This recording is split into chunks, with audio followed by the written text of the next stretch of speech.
एवढी गोड बायको मिळायला नवस केला होता का? खरं सांगा. आता खरंच सांगतो.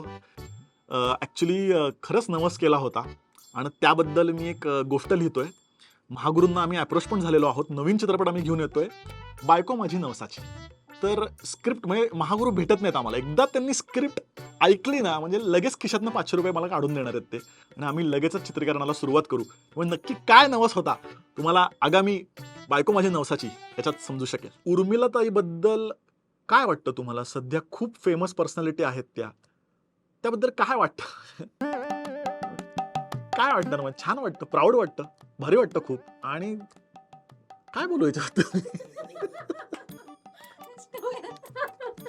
ते काय वाटतं म्हणजे नाही छान आहे म्हणजे हां, म्हणजे असं काही नाहीये ते नसतात का ते पिक्चरमध्ये वगैरे बायकोला सक्सेस व्हायला लागला की लगेच असं वगैरे. तर तसं काही नाहीये. खूप छान प्राउड वाटतं आणि याची जेव्हा सुरुवात केली होती म्हणजे उर्मिलाचा चॅनल जेव्हा आम्ही चालू केला होता म्हणजे पडद्यामागे मी होतो. मी दिसत नव्हतो. पण हा प्रोजेक्ट आम्ही एकत्रितच चालू केला होता आणि आम्ही हे व्हिज्युअलाइज केलं होतं की अरे छान पद्धतीने उर्मिलाचा चॅनल ग्रो होईल आणि आम्ही दोघे पार्टनर पण आहोत म्हणजे कामामध्ये सुद्धा आणि आयुष्यात सुद्धा. मस्त वाटतं त्यामुळे.